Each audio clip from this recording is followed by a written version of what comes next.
Alright guys, so the hifonics backup amp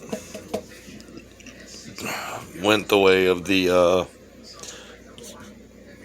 Orion XTR 2500 I have, and it burned up today.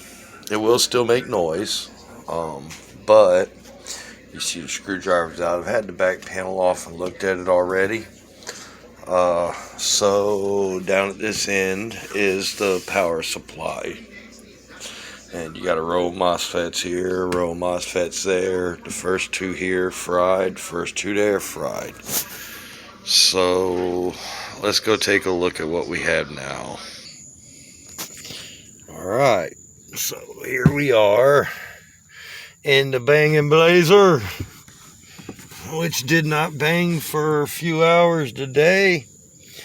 Here's what we got. Whew.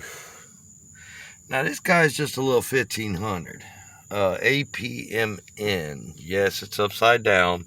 Every amp I put on this side's always upside down because the way they seem to tend to build amps. Your electrical hookups are always on that end. Your inputs are hooked up on this end, and unfortunately my power comes through over there and my signal comes through over here, so the amps are always backwards. Therefore the amps over here always have to be upside down. Now this wire here ain't run through the board like the other power wires for this is. This is a temporary, so this is going to be the backup amp to my backup amp. When I get my backup amp fixed, update on the XTR 2500. My amp repair guy ordered the parts for that today. As soon as he fixes the one he was working on today and gets the parts in, he's going to start mine. But anyhow, we was riding along, banging, me and the old lady, and all of a sudden we started smelling electrical, and man, was it smelly. And when the Orion went, so what happened to the Orion is it's got 6 filtering caps on the power side, and 3 of them 6 caps swelled out. So I got the guy replacing the 6 of them.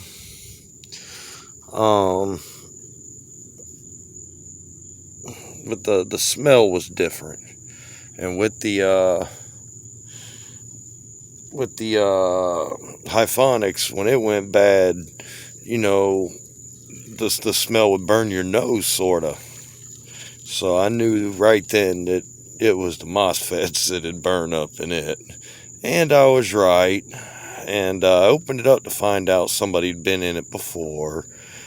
They left 2 parts just floating around inside it. It wasn't soldered to anything, and there was some dried up old, who knows how old, reefer crumbs inside that amplifier. So they must have been smoking a blunt when they was working on it, which might explain why there was 2 components that were not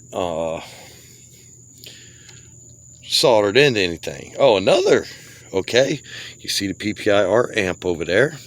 So the guy that I got this from, and what I did was I took an old box I had, an old Memphis M3 Mojo 15 that I don't use, and I swapped it for this amp. Yes, most people would say, oh, you're dumb, but I got so many 15s that are so much better these days than that Mojo that I don't even need the Mojo no more, you know. So it was cool while I had it. I ran it a little bit, but anyhow, that guy's got a crossover, just like them amps, the old R series crossovers. He told me I could have a crossover for free.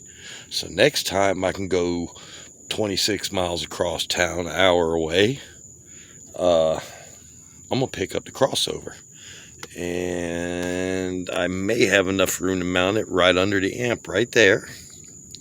If I do, and this pushes this good enough, I might slip this amp sort of down and into here, and then I have another full range Orion. And I might take the 8 speakers off of that 1 amp and do 4 of them on it, and then 4 of them on the Orion Cobalt. Ain't much of needing putting the 2500 back in here on the electrical. I am stuck with in this thing for now if this amp pushes this sub to my satisfaction. It's too late for me to find out though. I know how the Orion pushes it.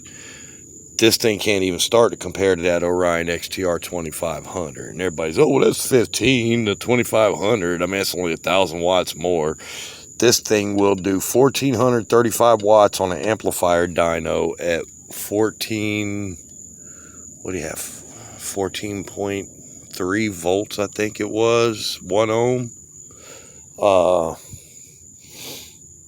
The Orion rated 2,500 watts, 1,000 watts more than this.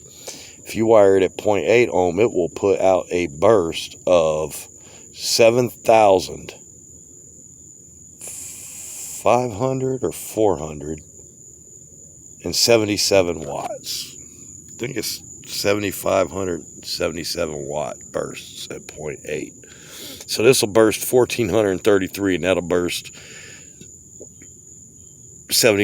over 7,500, almost 7,600 watts. So yeah, this don't even begin to compare to the Orion.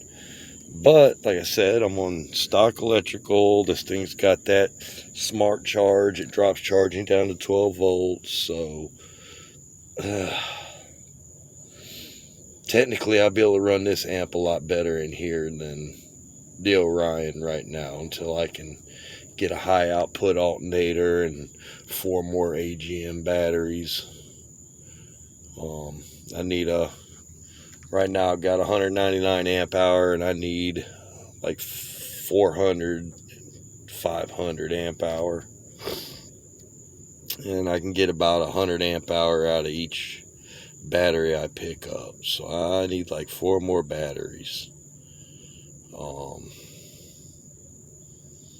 Yeah, that's how it's going. I'll make sure to come out tomorrow and get a video of this guy running that 15 for everybody though. Thanks for watching. Don't forget, like, subscribe, thumbs up, leave me a comment, tell me what you think. If you think there's any improvements I can do, you know, let me know. I am on fixed income. This is all just built out of what I had around the house by hand, myself, thrown together with what I had. We're not rich around here by no means, but she's loud and she's clear. So, and the bones are really decent. This box that's a really good box. So it does have 8-inch arrow port back there. It's got like a 3 1/4 inch baffle. There's 1, 2, 3, 4 layers there. That's like a 3 1/4 inch baffle with that quad stack 15. I do have this surround for the Team Low Life. I do have the surround ordered for a SSA X-Con 15 I have in there. And when that comes in, I'll get that surround on it, and I'll change that Audiopipe out with it, see how the Audiopipe 15 out with the SSA X-Con 15 to see which one does better. And give me a few months and I'll get a recone for my Wolfram AU 15. And that thing's, if you know anything about Wolfram, the Wolfram AU 15 was a monster. But it's completely blown. The SSA is not blown, but it sat so long the surround deteriorated.